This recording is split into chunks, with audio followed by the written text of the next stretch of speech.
Hey everyone, welcome to CLAT point and let's start आज का हमारा द हिंदू न्यूज़ डिस्कशन। आज थोड़ा डिले हो गया है सेशन में, एक बहुत अर्जेंट इमरजेंसी आ गई थी सुबह, तो इस वजह से जाना पड़ा था।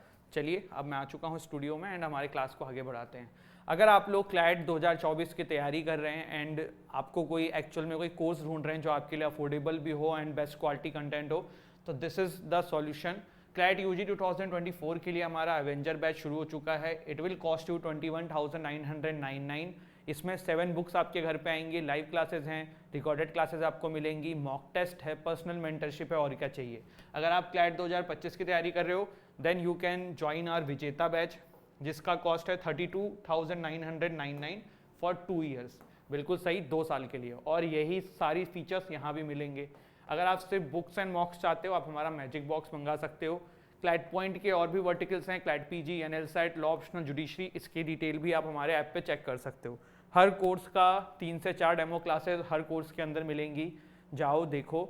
अगर कोई अच्छा लगता है तभी आप इनरोल करिए। कॉन्टैक्ट नंबर भी हैं टीम के, कॉन्टैक्ट करके आप जानकारी भी ले सकते हैं, ठीक है। पहला देखो, आज का फ्रंट पेज का एक न्यूज़ है, India's population to edge ahead of China by mid 2023 says UN. UN का ऐसा कहना है कि भैया भारत की जो पॉपुलेशन है ना, वो चाइना को पिछाड़ देगी। अभी आपको पता है कि विश्व का सबसे ज़्यादा जहाँ पे सबसे ज़्यादा पॉपुलेशन है वो किसके पास है? चाइना के पास। हम सेकेंड नंबर पे होते हैं, बट 2023 के एंड तक जो है probably India will Sarpass China, ऐसा यहाँ पे ये कहा जा रहा है। लेट्स सी क्या होता है। देखो आज नहीं तो कल ये चीज़ तो होनी ही है, नो डाउट।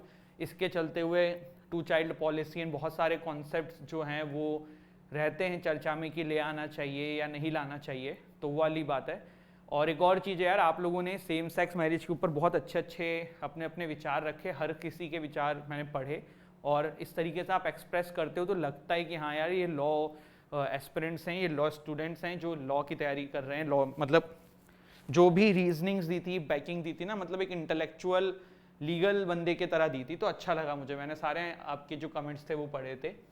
इसके बाद देखो, सेम सेक्स मैरिज तो न्यूज़ में ही चल रही है, तो अभी जो है सुप्रीम कोर्ट में हुई क्या है कि केंद्र सरकार ने सुप्रीम कोर्ट में ये बात बोली है कि हमने सारे स्टेट्स को ये बात इन्फॉर्म करी है कि अभी सेम सेक्स मैरिज का जो मामला है ये कोर्ट में है, तो वही ये न्यूज़ है, ठीक है। इसके बाद यहाँ पे देखो ना, अखिल गोगोई हैं, इनको बेल मिल गई है यूएपी के अंदर, तो मैंने सोचा कि चलो आपको ना बेल के बारे में बता देते हैं। ये न्यूज़ इंपॉर्टेंट नहीं है, लेकिन bail in itself is an important concept.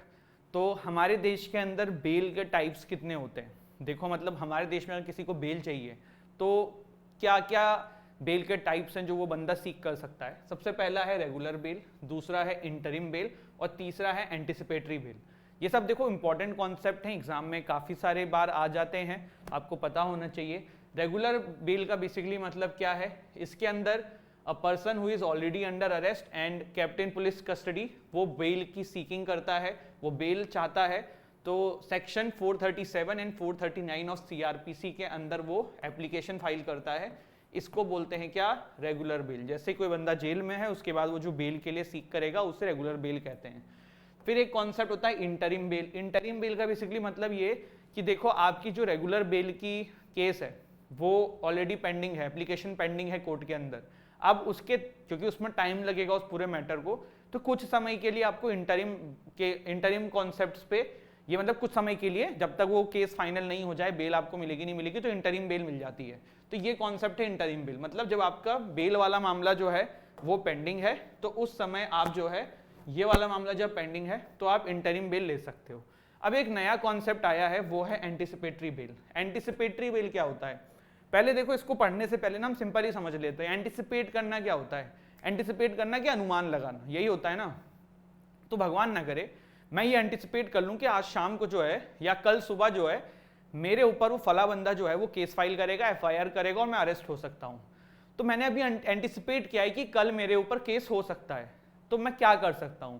मैं आज ही जाके एंटिसिपेटरी बेल ले आता हूं। एंटिसिपेटरी बेल अगर मैं ले आया तो कल जब मेरे ऊपर एफआईआर होगी और पुलिस मुझे अरेस्ट करने आएगी, उस समय मैं वो बेल पुलिस को दिखा दूंगा, पुलिस मुझे अरेस्ट नहीं कर पाएगी। ये है गाइस कॉन्सेप्ट किस चीज का? एंटिसिपेटरी बेल का। फिर से मैं रिपीट करता हूं, anticipatory bail is nothing, it's just an anticipation कि you are going to get arrest, और उसके लिए आप पहले से ही बेल ला के रख लो और पुलिस को दिखा दो जब वो आपको अरेस्ट करने के लिए आई है, ठीक है। तो direction is to release a person on bail even before the person is arrested, ये ठीक है। ये section 438 of code of criminal procedure CrPC जो है उसमें लाया गया है।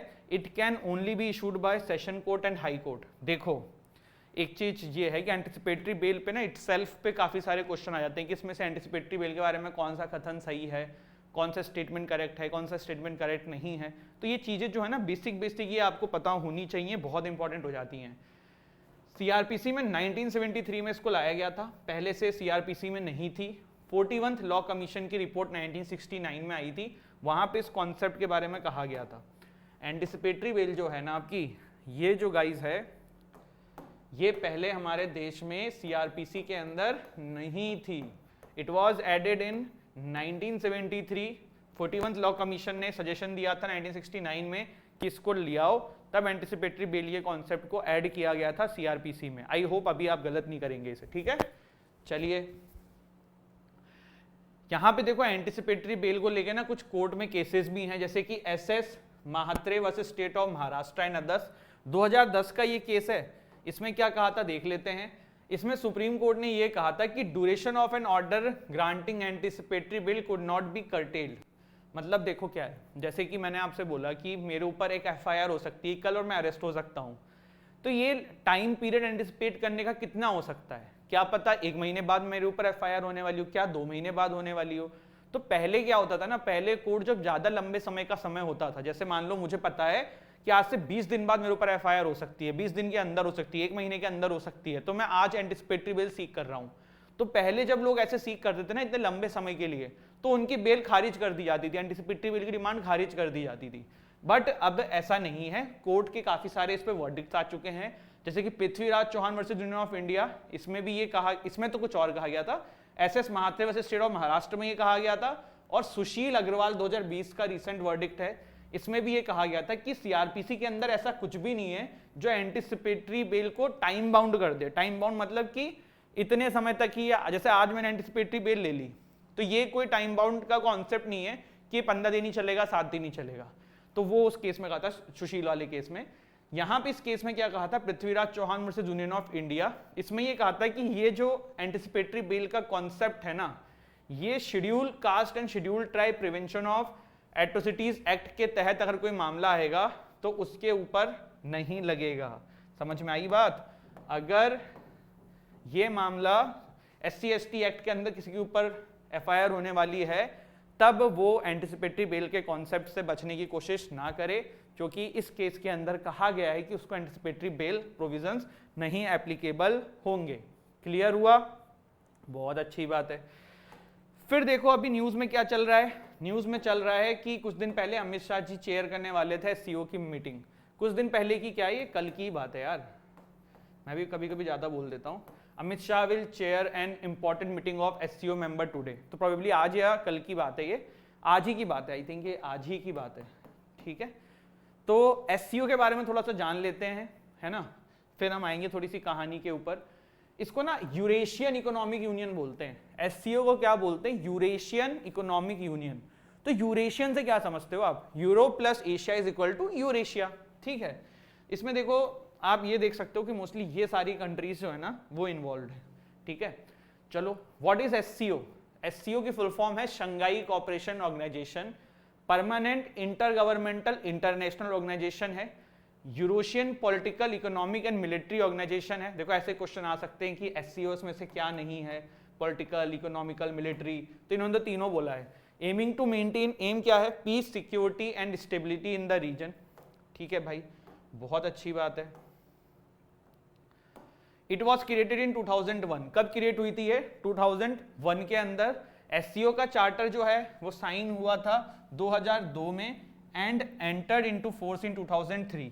देखो पहले भी SCO होता था, लेकिन SCO जो है ना वो SCO नाम से नहीं जाना जाता था, वो शंघाई 5 के नाम से जाना जाता था। किस नाम से?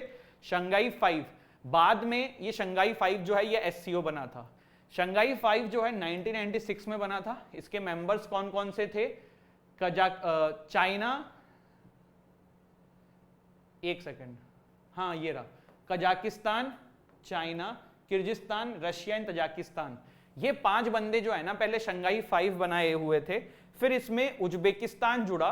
जब उज्बेकिस्तान को 2001 में जोड़ा गया तब एससीओ का प्रोबेबली फॉर्मेशन हुआ। ठीक है, पहले क्या था, शंघाई 5 के नाम से जानते थे। जब 2001 में उज्बेकिस्तान इसमें ज्वाइन किया तब इसको एससीओ बना दिया गया, क्योंकि जब 5 से ज्यादा मेंबर हो गए तब शंघाई 5 तो ये बोल ही नहीं सकते हैं उसको। ठीक है, तो Uzbekistan to the organisation in 2001, Shanghai 5 was renamed to SCO.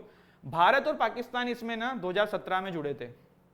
देखो क्या था, रशिया ने भारत को जुड़वाया एससीओ में, लेकिन चाइना तो कहाँ बनता ही हमसे, तो चाइना ने उस समय पाकिस्तान को जुड़वा दिया। तो 2017 में एससीओ के member China and Pakistan and India भी बन गए थे। ठीक है, सितंबर 2021 में ये अनाउंस किया गया कि ईरान जो है it would become a full member of the SCO.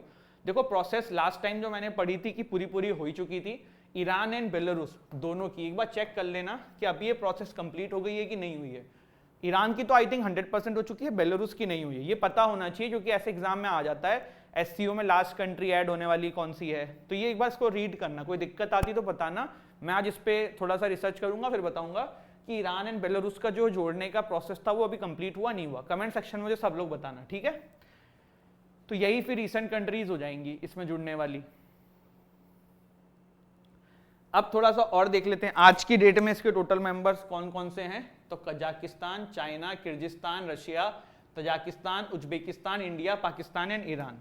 तो आई थिंक ईरान इसमें फाइनली जुड़ चुका है। आपका बेलारूस रह गया है, तो बेलारूस जब जुड़ेगा तब बेलारूस का देखेंगे।